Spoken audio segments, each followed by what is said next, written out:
With every reaction, there's an opposite and equal reaction. In chemistry, this is known as Le Chatelier's principle, where when change, such as change in concentration, pressure, or temperature in the chemical system is introduced, the system will react in a way to negate the change. All chemical systems like to find themselves in equilibrium, where the reaction rates of the products and reactants are equal.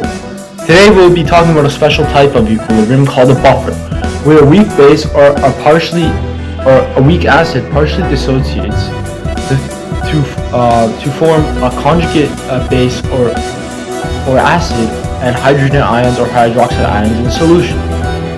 Buffers are systems that reduce changes in pH, which is a logarithmic scale that measures the acidity of a solution.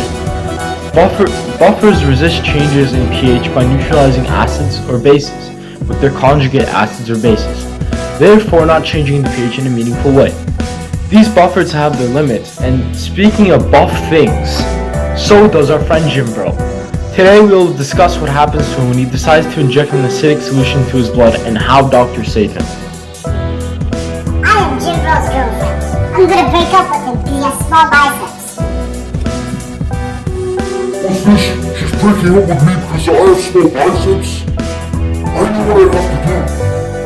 Alright, let's get the very acidic steroids. I know what I have to do, but I don't know if I'm sure to do it. Whatever. She's gonna regret breaking up with me. She'll see how big my biceps get.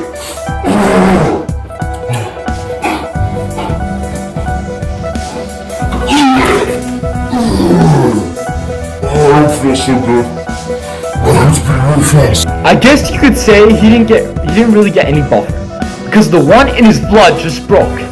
What Jim Bro is experiencing right now is metabolic acidosis, which is where the pH of blood, which is usually around 7.4, is lowered by hydrogen ions.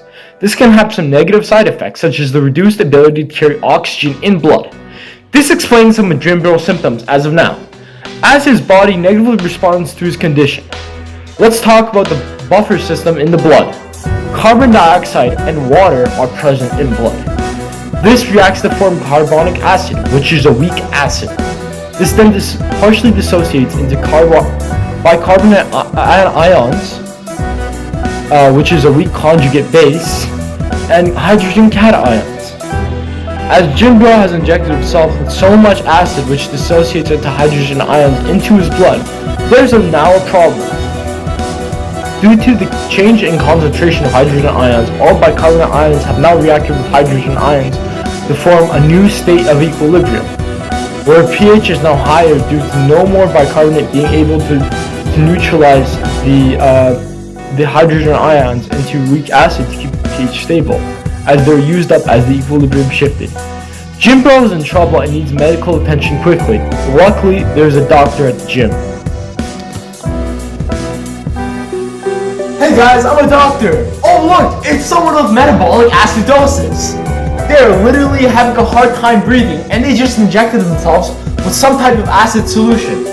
Well, lucky for them, because I have a syringe of bicarbonate ions and I have an electrolytic blood test system which can monitor pH as I add the bicarbonate ions back into their blood to save them. Wow, this is such a coincidence. I have now injected enough bicarbonate ions to save Jim Bro. Let's go! His pH is now back at 7.4 by using an electrolytic blood tester and injecting with bicarbonate ions. Jim Bro is injected with enough weak base bicarbonate ions to save him, as they neutralize the excess amount of hydrogen ions, and as a result is back to a normal pH thanks to the doctor measuring his blood electrolytes using a machine. But if the doctor was not there, Jim Bro could have died due to the lack of oxygen supply in his blood, because as pH decreases, hemoglobin, a protein responsible for transporting oxygen in blood's affinity to bind to oxygen is reduced. The moral of the story is to clearly be rational about what you put in your body, even in emotional times such as breakups. How do you think we could better educate people using poisonous and acid drugs about the chemistry of the body, such as the blood-based buffer system, to make them better understand the harm that could be done if something potentially goes awry?